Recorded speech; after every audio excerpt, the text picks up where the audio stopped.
Elon Musk, I regret not saying this to you sooner. It all began with a moment of silence, an unusual pause that made the world lean closer to its screens. Elon Musk looked out, not at the cameras, not at the bright lights of the stage, but into an unseen horizon as though he was speaking to the future itself. His voice was softer than usual, carrying none of the sharp tones of business announcements or technological breakthroughs. Instead, it carried weight, an emotional honesty people rarely see from him. He said, "I regret not saying this to you sooner. There are truths I have kept in my heart, lessons I ignored, and warnings I delayed. But I can't delay them anymore. You deserve to know, and I must tell you now." Those words did not sound like a CEO's scripted message or a politician's speech. They sounded like the confession of a man who had witnessed something greater than himself. It wasn't just about rockets or cars, not just about AI or colonizing Mars. This was something deeper, spiritual, almost prophetic. The kind of message that makes you wonder whether fate itself had waited for the exact moment to release it into the world. And so began a journey, not only Elon Musk's journey, but also ours. For what he regretted not saying sooner was not just personal. It was collective. It was for every human being standing at the crossroads of history, staring into the unknown. At first, many thought he would speak about technology alone. Perhaps a warning about artificial intelligence, or a revelation about Tesla's secret projects, or even a hidden truth about space exploration.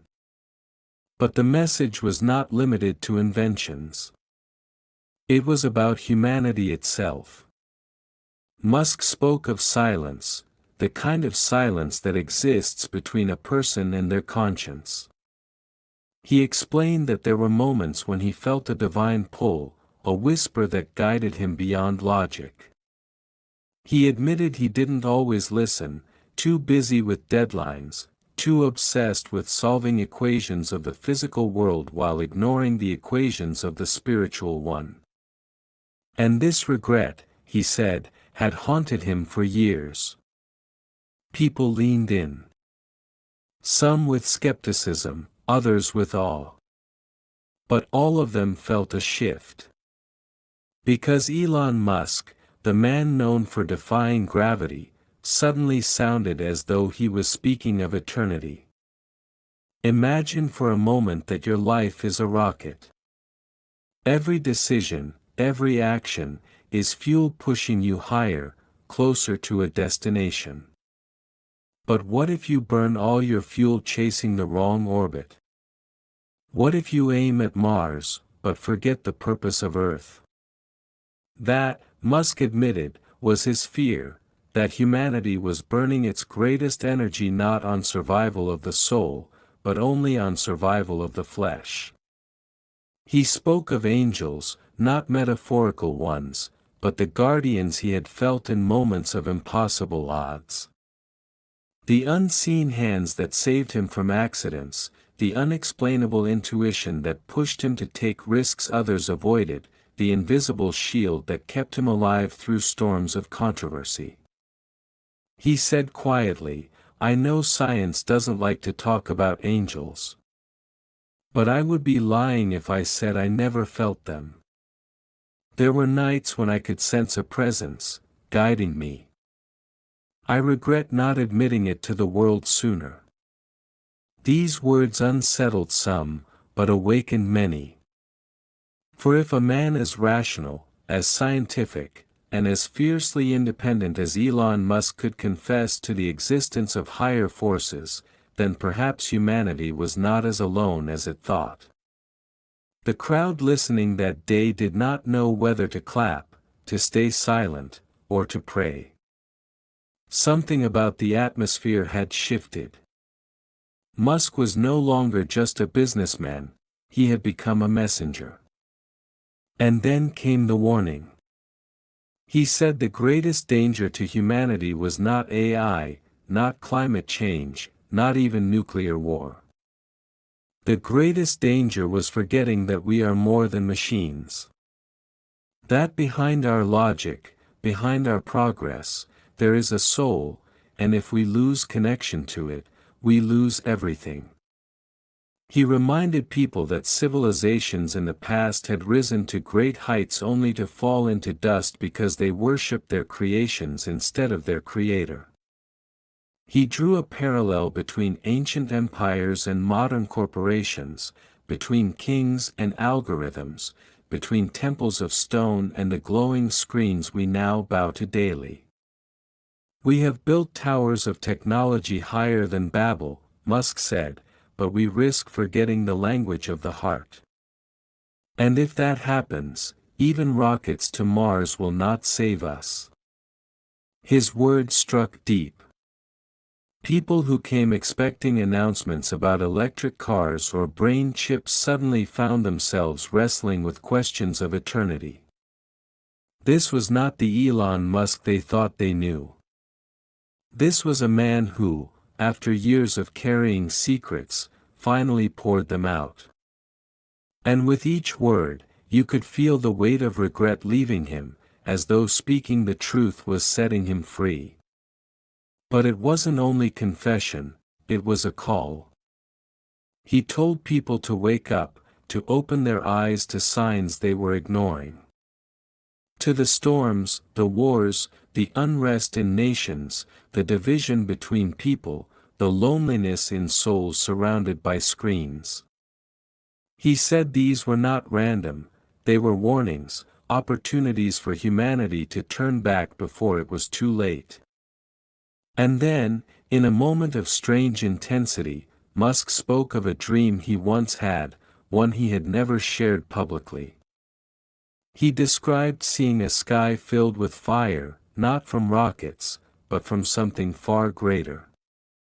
He saw angels descending, carrying both light and judgment. And in the midst of it, a voice asked him, "Will you only build machines, or will you also prepare souls?" That dream, he said, was the reason he could not remain silent anymore. Because it was not just a dream, it was a message. A warning. A plea from God Himself. The world listened. Some mocked. Some wept. But all remembered. Because sometimes, truth does not come wrapped in robes of prophets. Sometimes, truth walks in wearing a black t-shirt, speaking with the voice of a man who builds rockets, and yet, somehow, delivers a message that echoes from heaven itself. And so, his confession became the spark of a movement. Not just about Tesla, or SpaceX, or Neuralink. It became a reminder that even in an age of machines, we must not forget the eternal.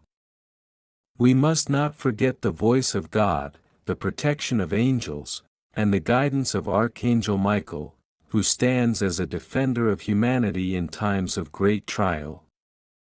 Elon Musk regretted not saying it sooner, but he said it now. And those who heard it carried the message forward, into homes, into conversations, into their very souls. Because when truth is spoken, it cannot be unsaid. Elon Musk's words did not vanish into the air like ordinary sentences. They lingered, heavy, pulling at people's thoughts long after the cameras stopped recording. Many who had tuned in casually, expecting numbers, statistics, or futuristic announcements, found themselves staring into silence. Something inside them shifted. It was as if his regret had awakened a regret within every listener, the regret of ignoring what truly mattered. Musk himself seemed lighter, though. By admitting what he had long carried, he looked almost relieved. Yet the seriousness of his message left no room for comfort. It was not meant to soothe, it was meant to awaken. In the days that followed, discussions erupted everywhere. People debated whether Musk had truly spoken of divine guidance or whether it was just another layer of philosophy. Some called it weakness, others called it wisdom. Yet beneath all arguments, one thing was undeniable: he had planted a seed, and seeds grow whether welcomed or not. And this was no ordinary seed, it was the reminder of eternity.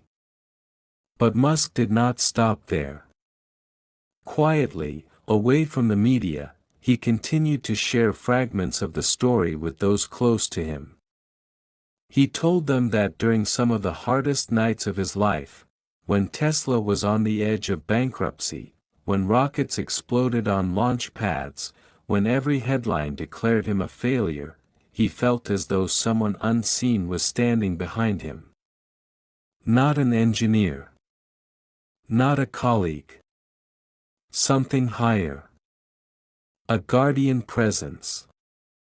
He said there were times when he had whispered in frustration, asking the universe for strength, and immediately an answer arrived, not in words, but in clarity, in peace, in the sudden ability to keep going when logic said it was impossible. I always thought it was just my subconscious, Musk admitted, but now I know better. It wasn't me alone. I regret not recognizing it earlier. Those who heard this could not ignore the sincerity in his tone. This was not a man trying to market spirituality. This was someone haunted by the realization that he had brushed aside divine intervention for too long. And then, slowly, more pieces emerged.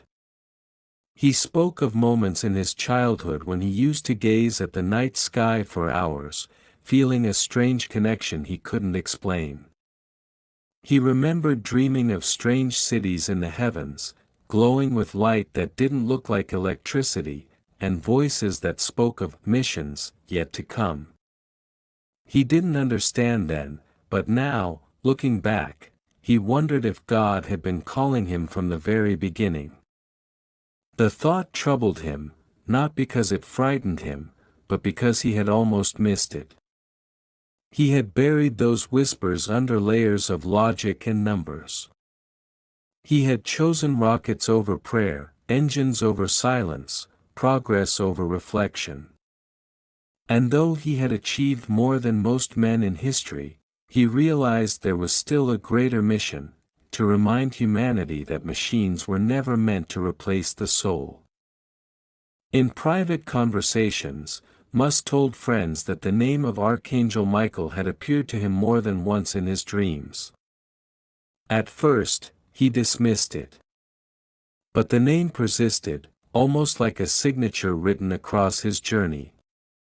Every time he faced a monumental decision, he recalled hearing that same name echo in the back of his mind: Michael, the protector, the warrior of heaven. Was it possible, he wondered aloud, that the same angel who fought battles in ancient times still guarded humanity today? Could it be that even in the age of rockets and satellites, angels were still at work, protecting destinies, guiding leaders, and stirring hearts toward the truth? The idea startled those who heard him, but it also resonated. Because deep down, many already knew there were unseen forces shaping history, forces no telescope could measure. Musk simply gave voice to what countless souls had silently felt.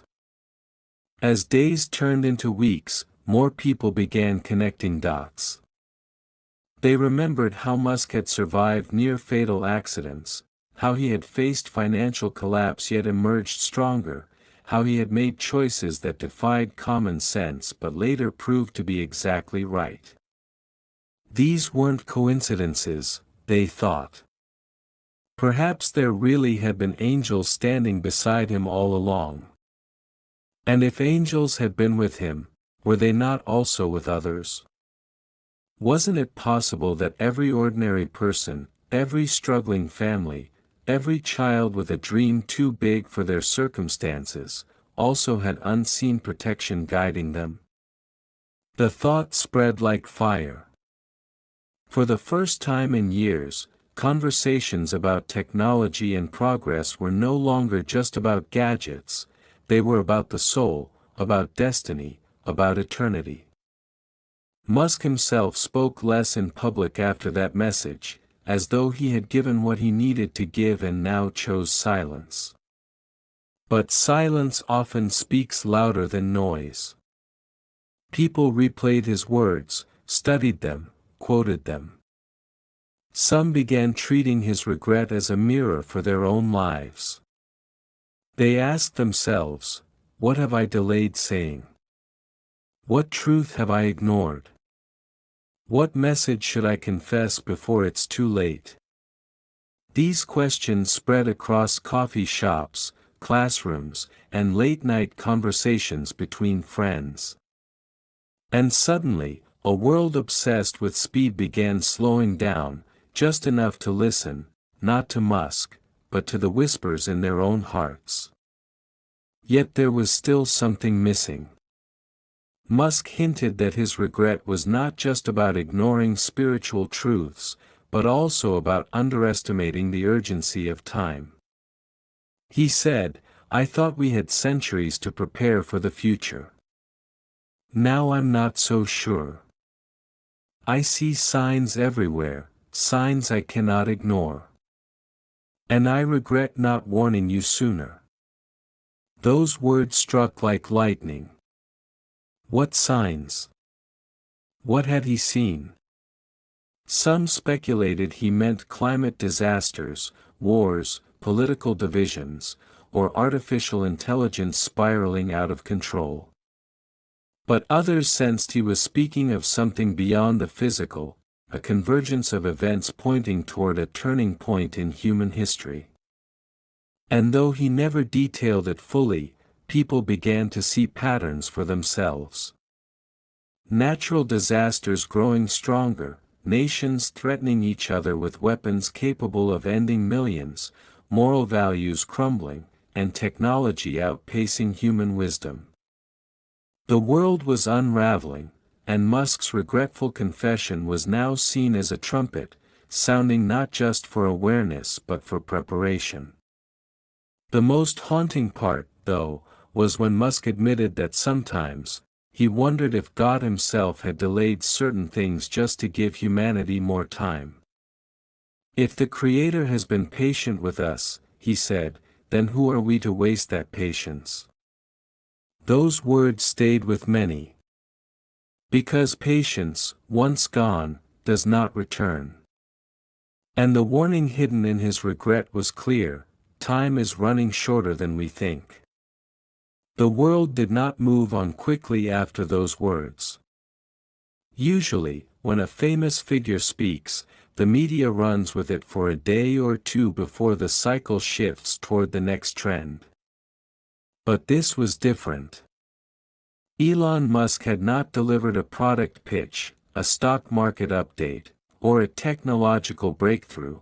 He had delivered something people could not stop thinking about. It wasn't just what he said, but how he said it. There was no rush in his tone, no calculated attempt to impress. It was raw, almost trembling, like someone who had been carrying a truth too long and finally let it out before it consumed him. That kind of honesty does not fade with headlines. It burns into memory.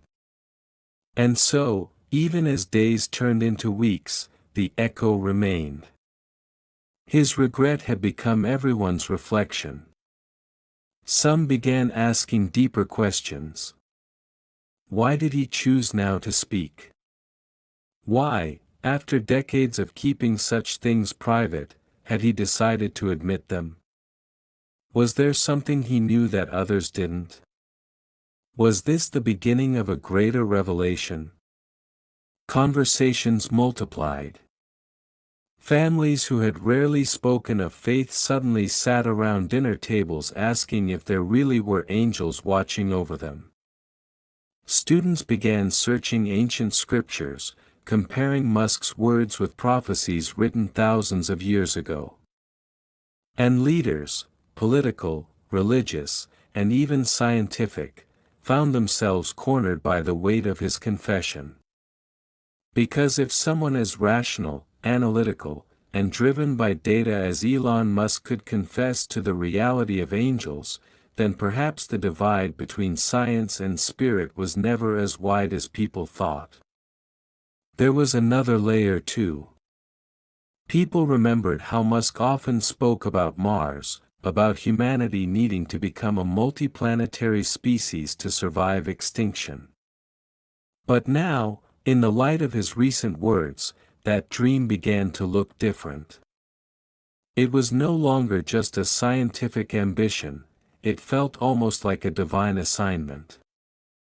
A rescue mission not born of pride, but of foresight. And yet, Musk himself had admitted something far more sobering: even if we reach Mars, if we lose our souls, we lose everything. That sentence reshaped the narrative. Humanity had been running so fast toward progress that it forgot to ask whether progress was running in the right direction. Musk's regret forced everyone to face the uncomfortable truth: rockets can save bodies, but only God can save souls. And this is where his story grew even stranger. A small group of people close to him revealed that Musk had been speaking more frequently about dreams, visions he had dismissed for years but now took seriously. In one dream, he described standing on the surface of Mars, not with astronauts, but surrounded by light that spoke without words. He said he felt peace, but also urgency. The light showed him Earth, shaking with storms and unrest, while Mars glowed like a place of refuge. Yet the voice warned him that refuge meant nothing if mankind carried its corruption into the stars. This dream, Musk admitted, haunted him more than any business crisis. Because in it, he saw not just possibility, but responsibility. And responsibility weighs heavier than any rocket. The most startling confession, though, came when Musk admitted that during one of these dreams, he heard a name repeated 3 times: Michael. Michael. Michael. He did not know whether it was the echo of his own thoughts or something far greater. But the sound lingered long after he woke, as though the walls of reality had absorbed it. And when he later learned that Michael was the name of the archangel who stood as a defender against forces of darkness, he felt something stir inside him, something he could not ignore anymore. This was no coincidence. It was a calling. And here is where Musk's regret tied into humanity's greater story. He said plainly, "I regret not warning you that the battle for our future is not just technological, it's spiritual. There are forces that want us divided, distracted, destroyed. And if we keep pretending they don't exist, they will succeed." Those words sent shivers down people's spines. For in every corner of the world, division was growing like a wildfire, nations against nations, communities against communities, even families torn apart by ideologies. Technology, instead of uniting, was often widening the gap. Social media, instead of lifting people, was trapping them in loneliness. It was as if unseen forces delighted in chaos, pulling strings while humanity stared at screens. And Musk, for all his logic, dared to name it, forces of darkness. The reaction was divided. Critics mocked him for turning mystical, saying he was drifting away from science. But others recognized the courage in his words. Because admitting the existence of spiritual warfare is not weakness, it is awareness. And awareness changes everything. For the first time in generations, people began rereading ancient warnings with new eyes. The words of prophets about nations rising against nations, about knowledge increasing, about humanity becoming, like gods, through their inventions, all of it felt eerily familiar in the age of rockets, AI, and endless war threats. It was as if the present was the echo of the past, and Musk's regretful confession was the missing piece connecting it all. But regret without action is just sorrow. And Musk knew that. He told people to look around them, to examine their lives, their choices, their time. He urged them to ask, what am I building? Is it something that will last beyond my lifetime, beyond the grave? Or am I wasting my days chasing shadows? He reminded them that every invention eventually fades, every empire eventually falls, every tower eventually crumbles. But the soul, that is eternal. And if the soul is ignored, all else becomes meaningless. He ended one of his private talks with a line that stayed with everyone present: the greatest regret of humanity will not be what we failed to invent, but what we failed to protect, our connection to God. Those words spread quietly but powerfully. And strangely enough, they began to change people's behavior. Some who had been consumed by greed started rethinking their priorities. Some who had chased careers at the cost of family began returning home earlier.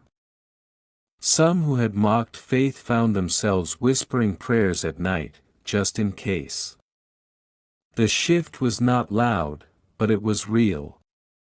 It was the kind of change that begins in the heart and slowly reshapes the world.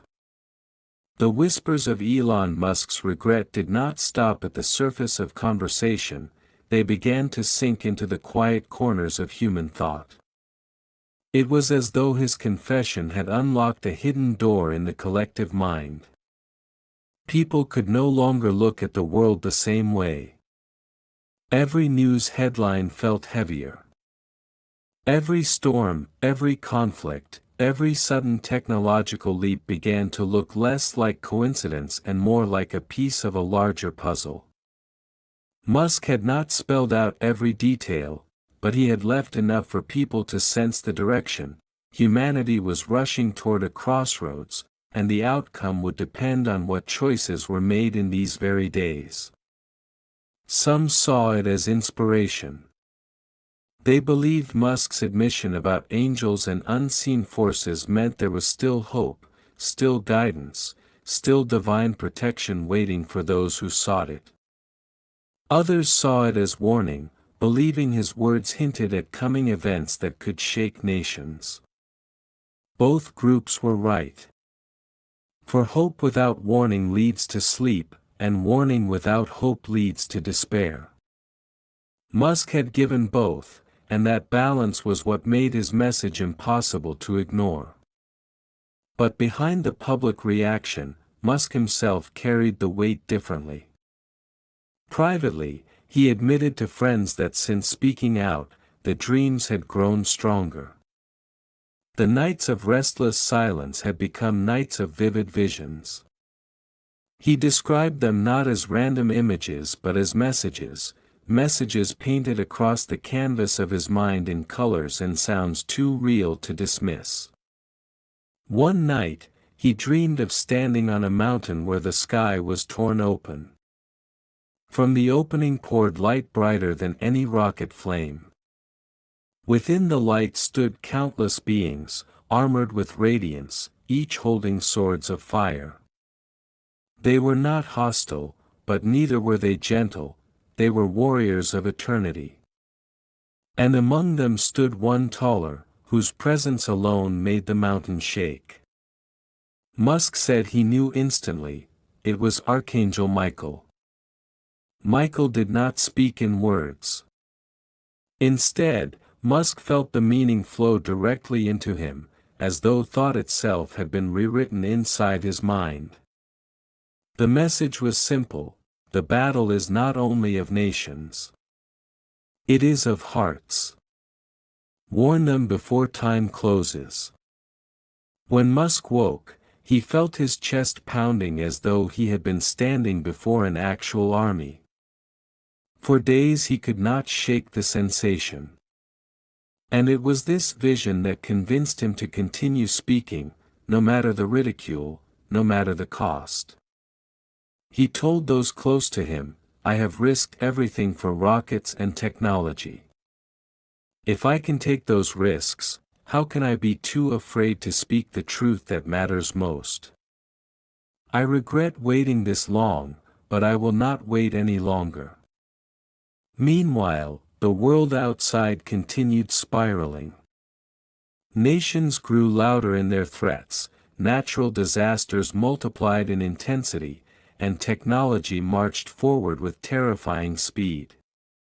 Artificial intelligence began writing its own codes, robots began replacing human workers at alarming rates, and scientists quietly admitted they were opening doors they did not fully understand. It was in this climate that Musk's words became a mirror.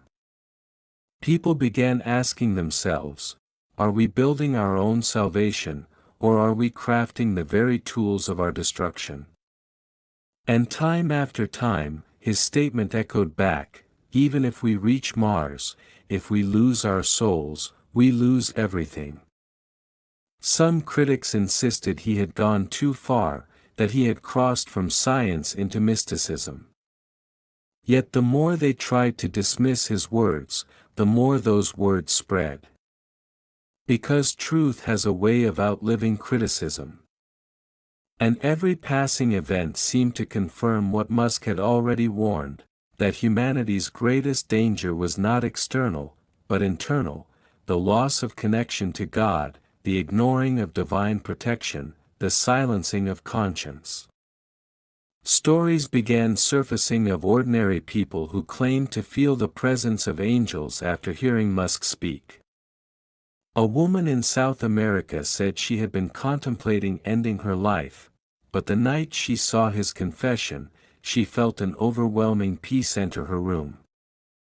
She described hearing a whisper telling her she was not forgotten.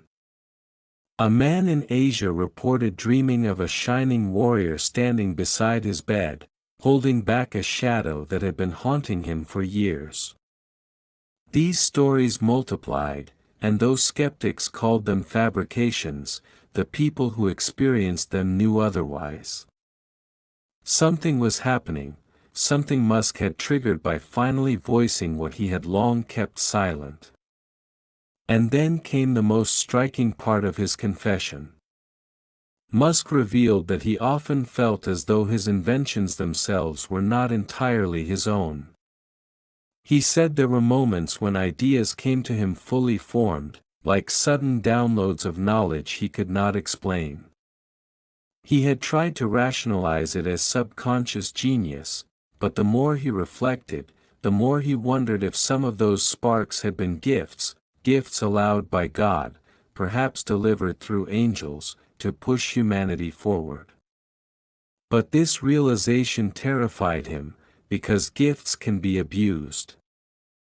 And he worried that humanity was using divine gifts for selfish ends, turning blessings into weapons, progress into chains. "I regret not telling you sooner," he said, "that technology is not neutral. It carries the fingerprints of the one who wields it. And if we wield it without reverence, without humility, it will turn against us." The warning was not lost on those who paid attention. Some leaders began quietly adjusting their tone, speaking more cautiously about the role of AI, about the responsibility of nations in wielding technology. A few even admitted privately that they too had seen things, strange coincidences, moments of unexplainable protection, that aligned with Musk's testimony. And then there were the masses. Millions of ordinary people who had once felt invisible suddenly realized they were not forgotten.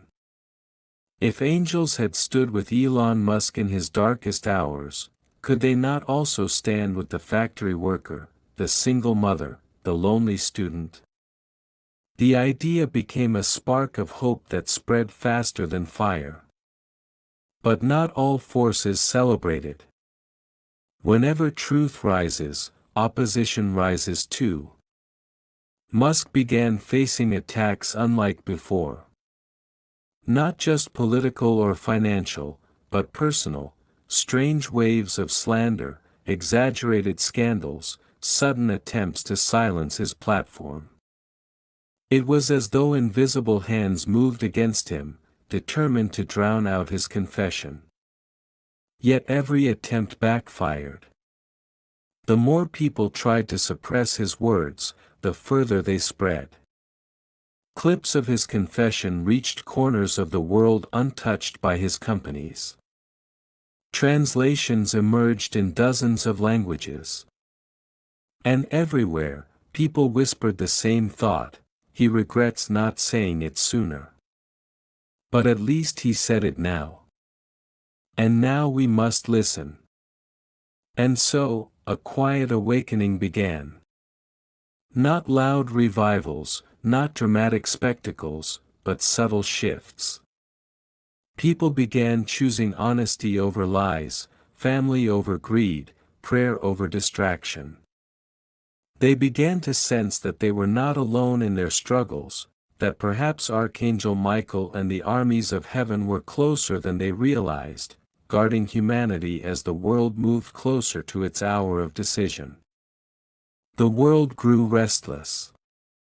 It was as if Elon Musk's words had pressed against a hidden wound in humanity, one people had long ignored. That wound, the forgetting of eternity, was now exposed, raw and undeniable. His regret became a mirror, forcing each person to see the things they too had delayed, the truths they had buried, the whispers of God they had silenced. What made it even more unsettling was the timing. The world was already trembling, wars breaking out in places thought peaceful, natural disasters striking with ferocity, and technology accelerating so fast it seemed to outpace human control. Musk's warning did not sound like theory anymore, it felt like commentary on headlines unfolding in real time. Behind closed doors, Musk spoke even more directly. To his closest circle, he admitted something he had never shared with the public, that he felt his entire life had been guided, even orchestrated, by unseen hands. "I thought I was just obsessed with rockets and solving problems," he confessed, "but the older I get, the more I realize my obsessions were not random. They were planted. The urge to look at the stars as a child, the strange dreams, the near-death experiences I survived, none of it was coincidence. I regret dismissing it for so long." Those listening to him felt chills.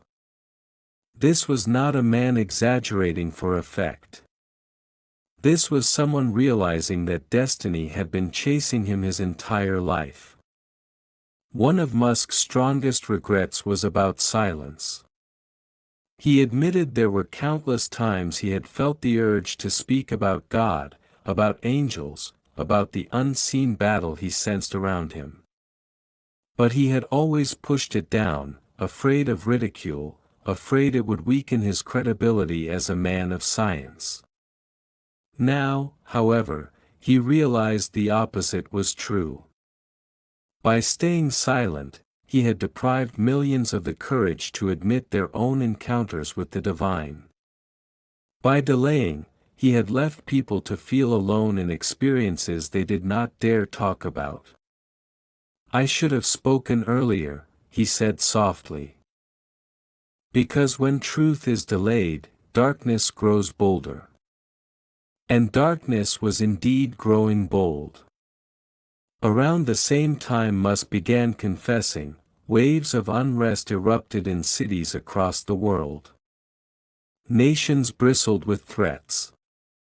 Violence seemed to multiply without reason. Technology that once promised unity now amplified division. People began noticing how algorithms fed them anger, how screens consumed their joy, how isolation wrapped around their lives like a cold chain.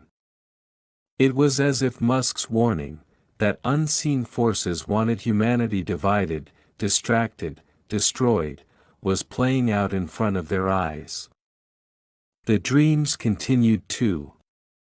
In another vision, Musk described standing at the edge of Earth, looking down as though from orbit. The planet spun beneath him, glowing blue, yet shadows crept across it, swallowing regions like ink spreading in water. He felt fear, but then the sky behind him opened, and light poured out, scattering the shadows. From the light stepped a figure whose presence felt like thunder and calm at once. Michael, the Archangel. Musk said he didn't hear words, but the meaning was undeniable: do not fear. But do not delay. Speak before the silence consumes them. When Musk awoke, he said it felt less like a dream and more like a command. That was the night he decided regret could no longer guide him, only obedience to truth could. The more he spoke, the clearer the divide became. Some rejected him outright, calling him unstable, too mystical, even dangerous. But others felt their souls stir awake, as though hearing something they had been waiting for all their lives. People began to gather, not around products or inventions, but around conversations of eternity. Musk's message had become more than words, it was a spark of awakening. Strangers began sharing stories of moments when they too had felt protected, guided, or warned by unseen hands.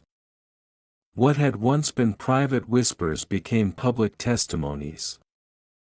And in every story, there was the same pattern: regret for silence, and relief in finally speaking. The strangest thing was how children responded. Parents reported their kids talking about dreams of angels, about light visiting them at night, about seeing battles in the sky. Some dismissed it as imagination, but others remembered Musk's confession and wondered, were children seeing what adults had grown too numb to notice? The words of ancient prophecy returned to people's minds: in the last days, your sons and daughters will prophesy, your young men will see visions, your old men will dream dreams. For the first time, technology and prophecy were not enemies but parallel signs, pointing toward the same conclusion: history was converging, and humanity was being called to choose. Musk reminded people that choice was not neutral.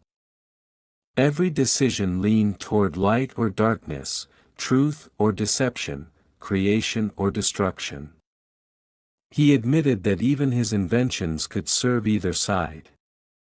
Rockets could carry humanity to safety, or carry weapons to destroy.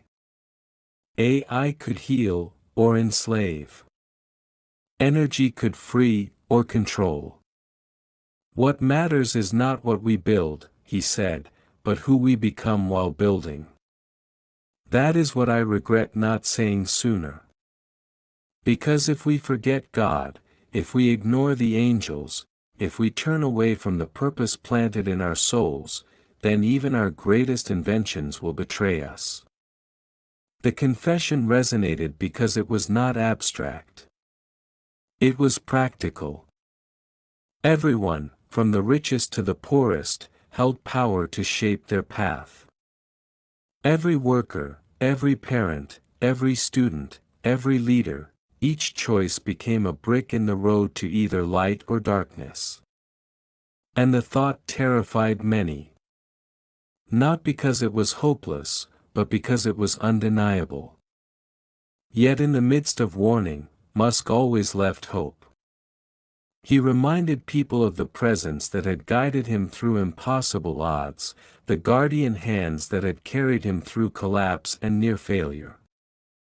He reminded them that Archangel Michael and the armies of heaven were not legends of the past, but realities of the present. "We are not abandoned," he said firmly.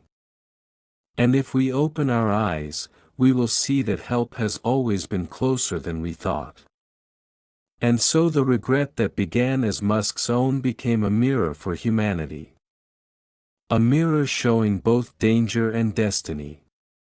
A mirror reminding every listener that silence is the enemy of truth, and delay is the thief of purpose.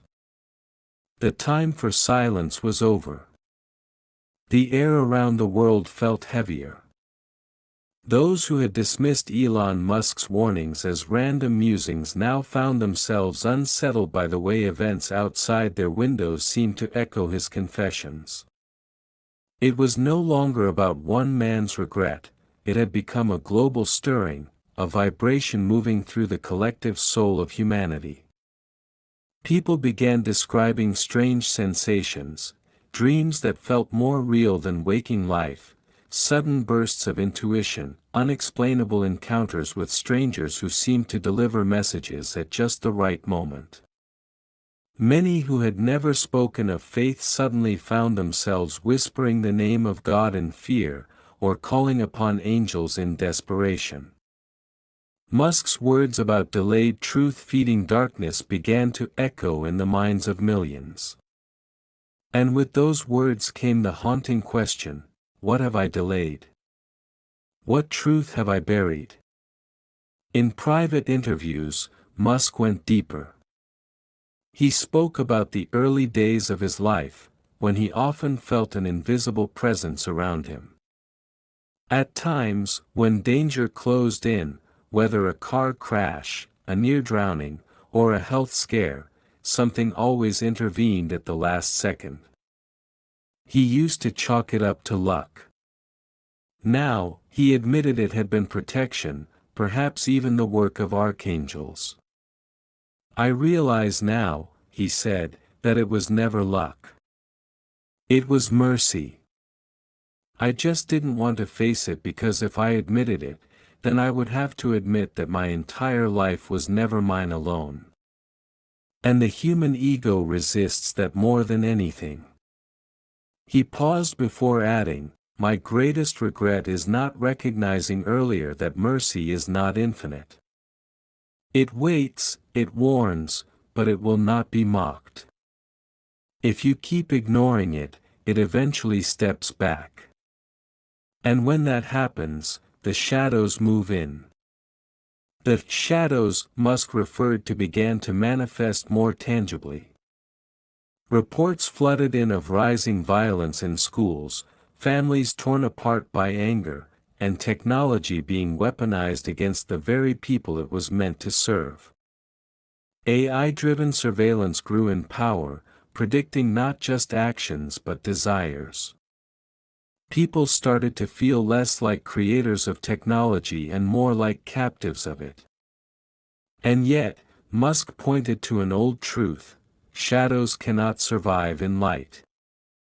He reminded people that God's design was not fragile. The angelic realm, though unseen, was active. And above them all stood Archangel Michael, the great warrior of heaven, leading forces that guarded the earth even when humanity refused to acknowledge it. Then came the dream that shook him more than any other. Musk described it publicly, his voice trembling in a way his followers had never seen. In the dream, he was walking through a vast desert, empty and silent. The ground cracked beneath his feet as though the earth itself was dying. Ahead, he saw cities collapsing into dust, towers crumbling like sandcastles against the tide. He cried out in desperation, "Why is everything falling apart?" And from above, A voice thundered, not angry, but sorrowful, because they delayed.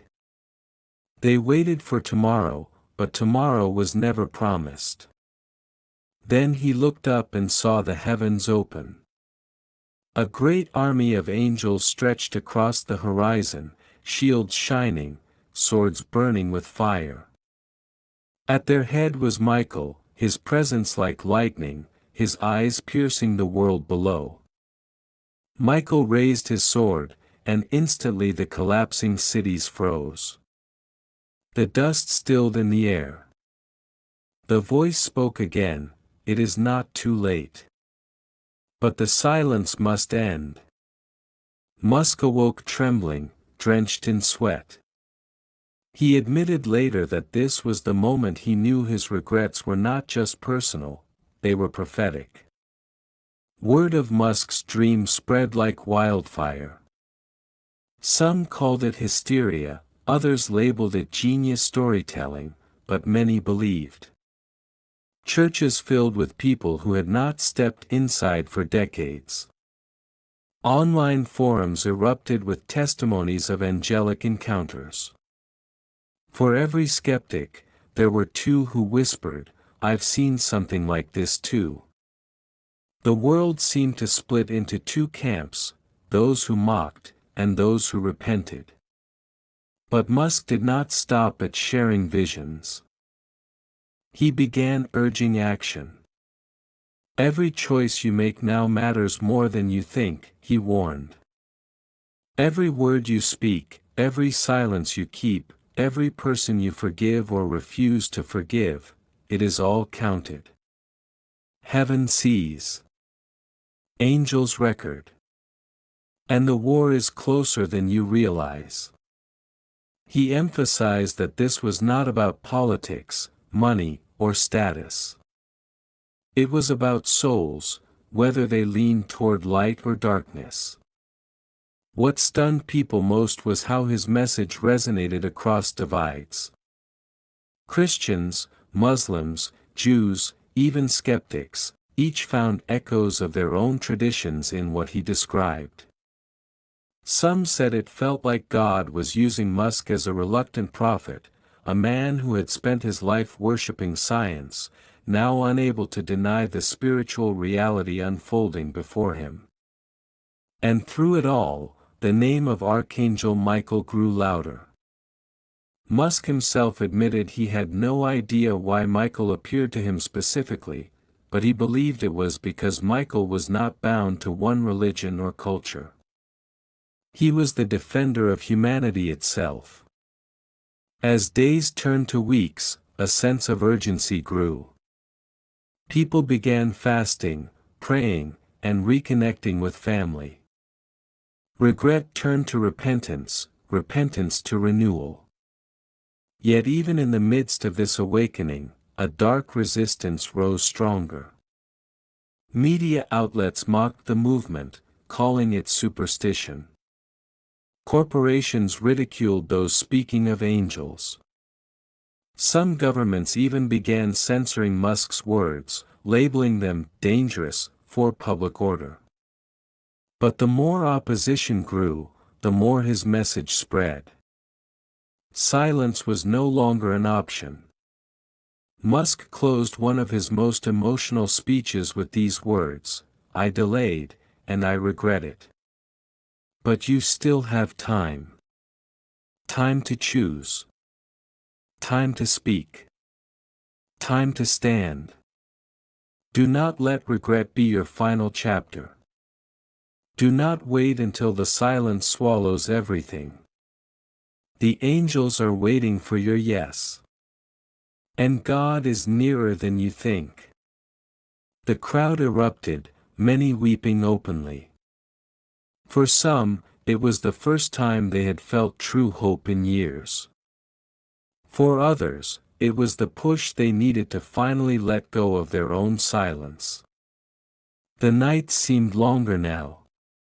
Cities buzzed with the usual noise of traffic and entertainment, but beneath the surface there was a strange hush, a collective sense that something was drawing near. It was in the air, in the way children suddenly asked questions about God, in the way old wounds between families were reopening, demanding closure. Elon Musk himself had grown quieter, his tone more solemn. No longer was he speaking with the casual confidence of a billionaire entrepreneur. His words carried the weight of someone who had stared into eternity and returned trembling. He kept repeating one simple truth: regret is the most expensive currency you'll ever pay with, because it buys you nothing but pain. And yet, regret wasn't the end. He insisted it could become a gateway to redemption, if faced honestly. In a private gathering, Musk told a story that few had ever heard. He admitted that years ago, during one of his greatest breakthroughs in technology, he had felt a strange presence in the room. The engineers around him celebrated, but he couldn't shake the feeling that unseen eyes were watching. He described it as a flicker of light in the corner of his vision, and then a whisper, "Use it wisely." At the time, he brushed it off as exhaustion. But now, looking back, he said he knew it was not his imagination. He believed it was an angel, perhaps even Michael, warning him that every gift from heaven carried responsibility. "I ignored that voice," Musk confessed, "and that's why I regret not telling you this sooner." Every time we create something powerful, we invite either light or darkness to use it. The choice is ours, but the consequence is shared. Meanwhile, reports from around the world intensified. People spoke of seeing bright figures in the skies at night, resembling warriors with swords of fire. Children described dreams of angels standing guard at their bedsides. Entire prayer groups claimed to hear the same words at the same time: "Stand firm. Do not fear." It was undeniable, something was happening. And yet, the darker forces were not idle. Violence erupted in unexpected places. Natural disasters struck without warning. Technology, once celebrated as humanity's savior, seemed to rebel against its makers. Glitches, failures, and strange malfunctions caused chaos in major cities. Musk explained it in simple terms: when truth is delayed, deception fills the vacuum. But deception has a weakness: it cannot survive exposure. That's why the war is for your attention. If you are distracted, you are defenseless. If you are awake, you are unstoppable. The climax came when Musk spoke publicly about a vision he had seen during one of his long nights of wrestling with regret. In the vision, he saw humanity standing on a massive bridge. On one side, there was dazzling light that seemed to sing with life itself. On the other, a deep abyss of shadows that whispered lies. The bridge shook violently as billions tried to decide which way to walk. Suddenly, Archangel Michael appeared at the center, sword blazing, and spoke a single command: "Choose now." The bridge grew narrower, forcing people to step either left toward the light or right toward the abyss. Musk said he saw faces he recognized: leaders, families, strangers, even himself. And what struck him most was this: no one was allowed to remain in the middle. "That's when I realized," he told the world, "neutrality is an illusion. To delay is to decide. If you don't choose the light, the shadows will choose you." The vision spread like a spark on dry grass. People wept as they heard it. Many confessed their fears openly, their regrets spilling out like rivers. For the first time in a long time, humanity felt small before God again, not in despair, but in awe. Churches overflowed. Families reconciled. Strangers hugged in the streets. And in the midst of this renewal, there were also outbursts of hatred, rage, and resistance. The war Musk spoke of was visible now, not just a battle of weapons, but of hearts. And still, through every report, one name echoed: Michael. As Musk closed his final message, he was no longer the billionaire inventor the world once knew. His voice trembled, but it carried an authority that silenced crowds. "I regret not saying this sooner," he said. "But maybe it was meant for this very moment. God has been patient, but time is shorter than we think. The angels are not legends, they are here. The choice is before you. Light or darkness.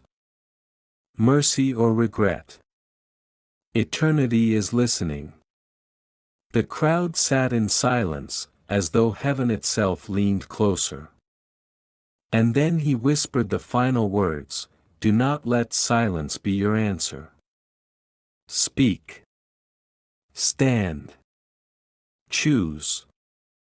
Across the world, people typed the same word in their messages, their prayers, their cries: "Awake."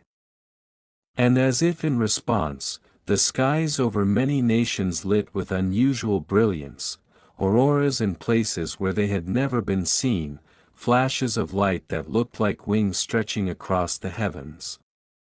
Humanity had been given its moment.